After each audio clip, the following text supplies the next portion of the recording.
আসসালামু আলাইকুম। আশা করছি সবাই ভালো আছেন। ট্যালেন্ট পুল চ্যানেলের পক্ষ থেকে সবাইকে স্বাগতম। প্রথম শ্রেণী থেকে পঞ্চম শ্রেণী পর্যন্ত সকল বিষয়ের নমুনা প্রশ্ন পাওয়ার জন্য চ্যানেলটিকে সাবস্ক্রাইব করে পাশে থাকবেন। আজকে আমরা আলোচনা করব দ্বিতীয় শ্রেণীর দ্বিতীয় প্রান্তিক মূল্যায়নের গণিত বিষয়ের একটি নমুনা প্রশ্ন নিয়ে। তাহলে দ্বিতীয় প্রান্তিক মূল্যায়ন 2024 বিষয় গণিত শ্রেণী দ্বিতীয় নম্বর 100, অর্থাৎ তোমাদের গণিতের জন্য 100 মার্কের পরীক্ষা হবে। এক দাগে সঠিক উত্তর খাতায় লিখো। এখানে মোট 10টি আছে, এটাতে 10 নম্বর।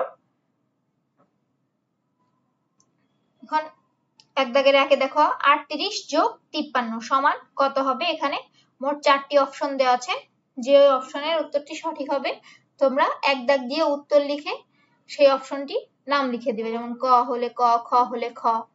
দুই দাগে আছে দেখো 43 বিয়োগ 19 সমান কত। এখানেও 4টি অপশন দেওয়া আছে, সঠিক উত্তর কোনটিতে আছে তোমরা সেটি লিখবে।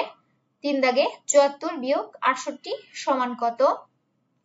চার দাগে 2456 সংখ্যাটিতে শতক স্থানীয় সংখ্যা কোনটি।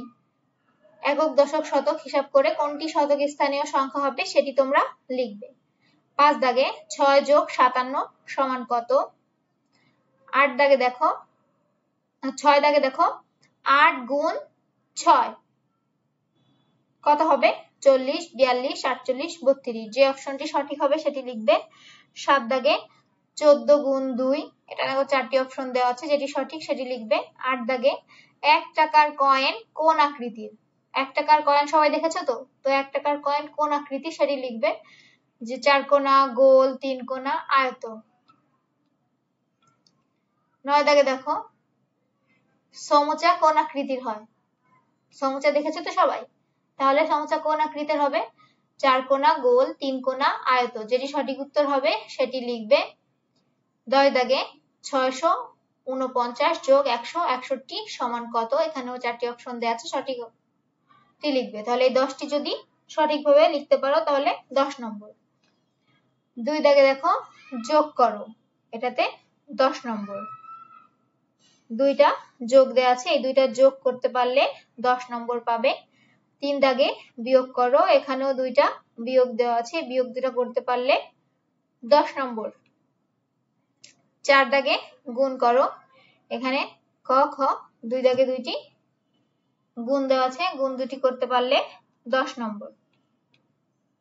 তারপরে 5 দাগে দেখো আছে লিখা অঙ্ক। দিলীপ বাজার থেকে 45 টাকার মাছ ও 38 টাকার সবজি কিনলো, সে মোট কত টাকা খরচ করলো। এটির সঠিকভাবে উত্তরটি করতে পারলে 10 নম্বর পাবে। 6 দাগে মা ও মেয়ের বয়স একত্রে 70 বছর, মেয়ের বয়স 22 বছর, তাহলে মায়ের বয়স কত, এটাতেও 10 নম্বর।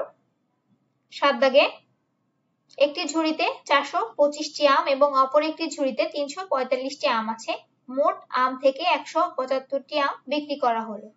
তাহলে কতে দেখো দুটি ঝুড়িতে মোট কতটি আম আছে। খতে সমস্যাটি কয়টি ধাপে সমাধান করা যায়। গতে সমস্যাটির গাণিতিক বাক্য প্রকাশ করো এবং ঘতে সমস্যাটি সমাধান করো। এই 4টি অঙ্ক করতে পারলে 10 নম্বর।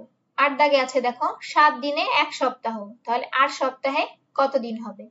এই অঙ্কটি করলে সঠিকভাবে করতে পারলে 10 নম্বর পাবে। 9 দাগে আছে দেখো উজ্জ্বল 4টি বই কিনতে চায়, প্রতিটি বইয়ের দাম 22 টাকা, বই কিনতে তার কত টাকা লাগবে। এই অঙ্কটি করতে পারলে তোমরা পাবে 10 নম্বর। তোমরা পড়ে বুঝবে যে কোনটি যোগ করতে হবে, কোনটি গুণ, কোনটি বিয়োগ, সেই অনুযায়ী তোমরা সমাধান করবে। আর 10 দাগে দেখো জ্যামিতি অঙ্কন করো যে কোনো দুইটি, এখানে 3টি দেওয়া আছে, যে কোনো দুইটি জ্যামিতি অঙ্কন করবে। ত্রিভুজাকার, চতুর্ভুজাকার, গোলাকার থেকে যে কোনো দুইটি করবে, এটাতেও 10 নম্বর। তাহলে তোমাদের যদি দ্বিতীয় প্রান্তিক মূল্যায়ন পরীক্ষা হয় তাহলে তোমাদের প্রশ্ন কাঠামো এরকমই থাকবে।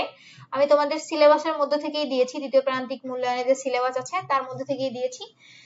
আর এই নমুনা প্রশ্নটি তোমরা বাড়িতে উত্তর করবে এবং কে কত পাও সেটি আমাকে কমেন্ট করে জানাবে।